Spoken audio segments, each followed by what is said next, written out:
Hi everyone, it's Cathy Zielske. Welcome back to my YouTube channel. Today I have a new pixel to page scrapbook layout to share with you. And this layout began in the digital realm using a brand new layered template designed by me. And what I did was took some elements out of the template to create cut files. And I'm going to link below to another video that shows you how to do that particular process. But for this clip, we're just going to start out right on the scrapbook page and build this layout. Let's get started.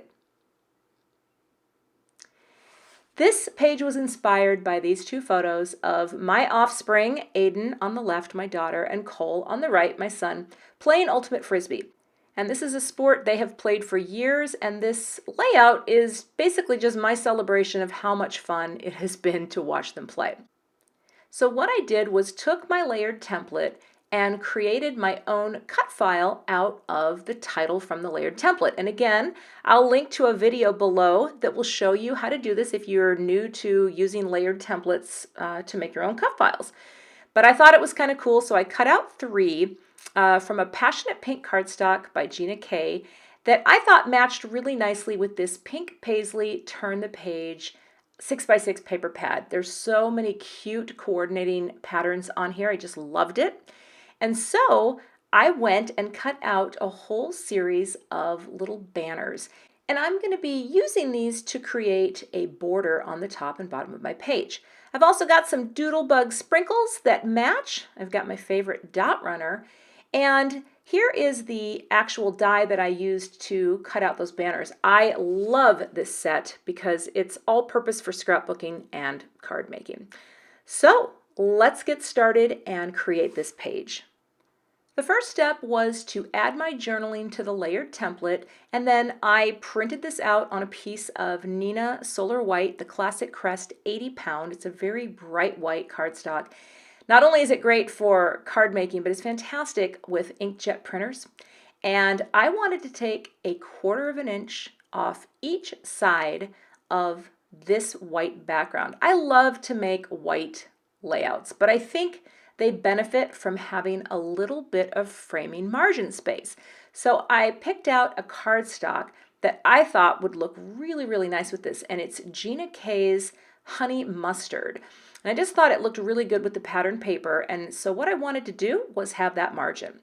So I'm just going to lay down some dot adhesive here and get enough on, not too much, but you know, I'm never shy with adhesive. I'm going to flip this over and then just go ahead and line that up so that there are equal margins on all sides. It's nice for grounding your white background pages. All right, next step, all of these little pennants are going to create a border along the bottom of the page. Now I wanted to make sure that the right and left sides matched up with the right and left side of the title. I'm very much into center-driven design. So if I have something centered, then I want everything to line up accordingly on the outside. Now, I'm using my smaller Tonic trimmer for this because I love my big trimmer. Put it this way, I don't think it's what's the word, extravagant to have multiple trimmers. But ever since I started using guillotine trimmers, they have changed the way I create. And so I have this trimmer for smaller things, and I use my larger Tonic trimmer for bigger things. But once I got the measurement down, all I did was repeat for all the pieces. So that way there was no guesswork. It came to 1.5 inches, I believe is how tall they are. And so I was able to kind of crank it through and have nice, even little banners so that they looked good going across the page. Now I like to use my clear T-square because it does help me line things up. Again, I'm all about linear, and this made it really quick for figuring out the spacing for banner number 1, and then I went to the right side to lay down banner number 2, again to line up with the outermost area on that title. Popped that down, and then it was just a matter of spacing them out and filling them in. Now I had this really cool paper from Studio Calico, and I thought it was nice because it matched that mustard. It had kind of a copper feel. So I want to make a quick banner, and I actually learned this from watching a Jen Gallagher video. fold it in half, take a little snip out of the middle, and then just take your big scissors and snip in, and voila, you have a banner that is equal from side to side. And I thought that would be kind of cute to match the little banners at the bottom, you know, kind of that repetition thing, right? You can always look for things or elements or styles to repeat on your layouts. What that does, it creates a nice visual cohesion. So once I figured out where roughly that should go, I'm just going to add some adhesive right to where the photos go, because you won't, even though this is a vellum paper, it won't really matter because I'm just going to lay my photos over the top. But again, using my T-square just to help me quickly get that straight. And now I can add my 2 photos.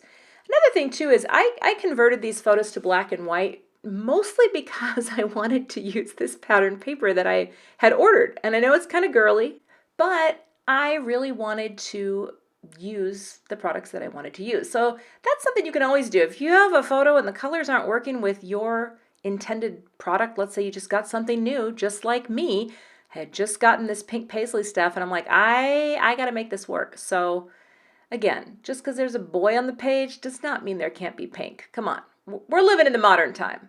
All right. So now photos are in place and I know I have perfect spacing for my title, which is exactly what I wanted.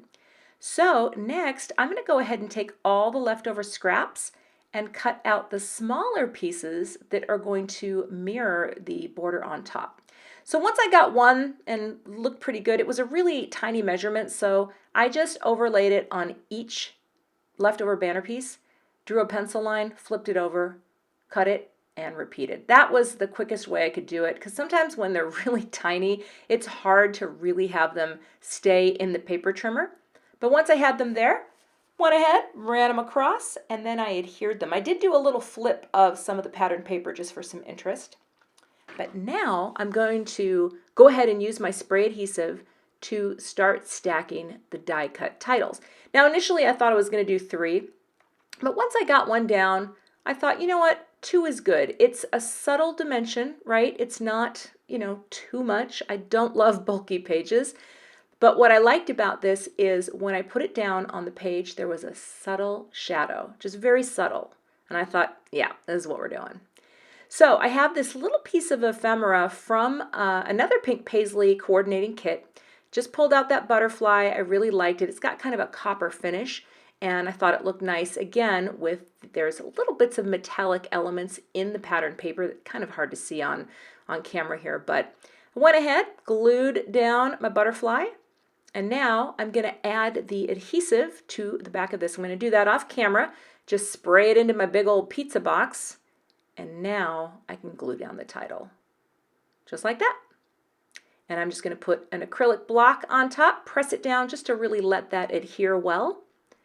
And the last little piece of this page is to add some sprinkles from Doodlebug. I knew I wanted to put the dot in my eye, also called a tittle. Thank you. I learned that from Laura Basson. I wanted the tittle to be an enamel dot, and then I thought, well, I'm going to sprinkle a few more around here. And for the video here, I just put 3 and I thought, yeah, I'm good to go. But you know what? After I finished filming, I thought, I'm going to add another cluster. I'm going to add 2 more clusters across this page to create a nice visual triangle. At first I couldn't see it, and sometimes you have to walk away and then come back to your page and then you see what's missing. So that is what I did to finish off the page, and that completes the project. You can see the extra clusters that I layered, one at the lower point of my son's photo and one at the top. And again, this layout is all about celebrating my gratitude for being able to witness my children do something they love and a sport that has really helped them grow as individuals. So I hope you enjoyed the video, and I would love to have you hit my subscribe button, and I'll see you back here again for another scrapbook video soon. Thanks for watching.